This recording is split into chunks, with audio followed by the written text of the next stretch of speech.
जय भोले की हर हर महादेव पम पम भोले। आज मैं आपको पवित्र एकादशी यानी कामिका एकादशी श्रावण कृष्ण पक्ष की श्री ब्रह्मवैवर्त पुराण की कथा सुना रही हूँ। सुनी। श्री युधिष्ठिर जी ने कहा, हे केशव, आपने यह आषाढ़ मास के शुक्ल पक्ष की देवसेनी एकादशी की कथा कही। अब आप कृपया करके श्रावण माह के कृष्ण पक्ष की एकादशी का नाम तथा गुण वर्णन कीजिए। श्री कृष्ण जी ने कहा, हे राजन, एक बार नारद जी ने भी पितामह ब्रह्मा जी से यही प्रश्न किया था। तब ब्रह्मा जी ने कहा, हे नारद जी, यह प्रश्न आपने बड़ा ही महत्वपूर्ण किया है। यह लोक के कल्याण की दृष्टि से बड़ा ही उत्तम है। सावधानी से सुनो। इस श्रावण मास के कृष्ण पक्ष की एकादशी का नाम पवित्रा यानी कामिका है। इस दिन श्री विष्णु भगवान का पूजन किया जाता है। इस व्रत का फल वाजपेय यज्ञ के समान होता है।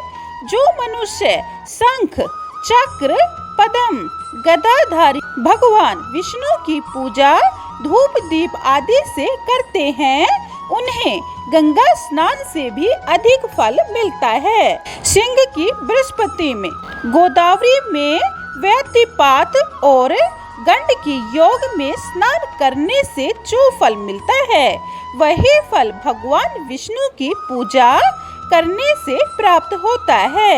हे नारद जी, संसार में विष्णु भगवान की पूजा का फल सबसे अधिक है। यह श्रावण मास की कृष्ण पक्ष की पवित्र एकादशी के व्रत के बराबर है।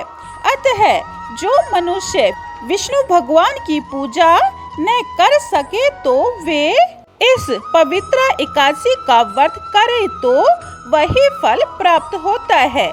आभूषणों से युक्त बछड़े सहित गाय के दान करने से जो फल मिलता है, वही फल पवित्र का व्रत करने से मिलता है। अतः यह पवित्र एकादशी का व्रत अवश्य करना चाहिए। जो मनुष्य इस श्रावण कृष्ण पक्ष की पवित्र एकादशी का व्रत विष्णु भगवान की भक्ति सहित पूजा करके करते हैं, उनसे पितृ देवता, नाग, किन्नर आदि सभी प्रसन्न हो जाते हैं, क्योंकि इस व्रत से इन सब की पूजा हो जाती है। इस व्रत के प्रभाव से समस्त पाप नष्ट हो जाते हैं। संसार में फंसे हुए प्राणी के लिए समस्त पापों से छूटने के लिए पवित्र एकादशी के व्रत के अतिरिक्त उत्तम उपाय दूसरा कोई भी नहीं है। स्वयं भगवान ने भी नारद जी से अपने मुख से कहा है कि मनुष्यों को अध्यात्म विद्या से जो फल मिलता है, उससे अधिक फल पवित्र एकादशी का व्रत करने से प्राप्त होता है। इस पवित्र एकादशी के व्रत के प्रभाव से मनुष्य कुयोनि को प्राप्त नहीं होता है और इसके प्रभाव से सीधा स्वर्ग को प्राप्त करता है। जो मनुष्य पवित्र एकादशी के दिन भगवान विष्णु की भक्ति सहित तुलसी दल से पूजा करता है, वह मनुष्य पापों से इस प्रकार अलग रहता है जैसे कमल जल में होते हुए भी जल से अलग रहता है।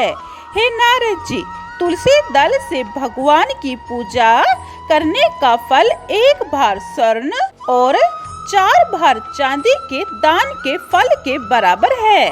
श्री भगवान विष्णु नाना प्रकार के मिष्ठान, धन, रत्न, मोती, आभूषण, मणि इत्यादि से भी इतने प्रसन्न नहीं होते हैं जितने कि तुलसी के दल से प्रसन्न होते हैं। इसीलिए तुलसी दल से भगवान विष्णु की पूजा करने वाले के समस्त पाप नष्ट हो जाते हैं। हे नारद जी, मैं स्वयं भगवान विष्णु तथा उनकी प्रिय तुलसी जी को नमस्कार करता हूँ, क्योंकि तुलसी जी के दर्शन करने से ही मनुष्य के समस्त पाप नष्ट हो जाते हैं। और स्पर्श करने से प्राणी मात्र पवित्र हो जाते हैं। जल से तुलसी जी को सींचने एवं पौधा लगाने से मनुष्य की समस्त यम यातनाएं नष्ट हो जाती हैं।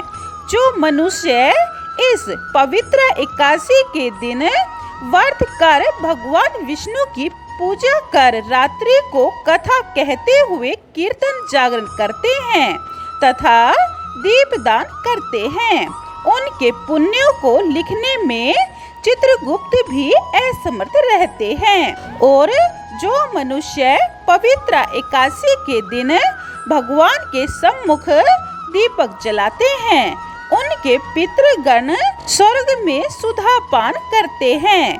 जो मनुष्य भगवान के सामने घी या तेल का दीपक जलाते हैं, उनको सूर्य लोक में भी सहस्त्रों दीपों का प्रकाश मिलता है।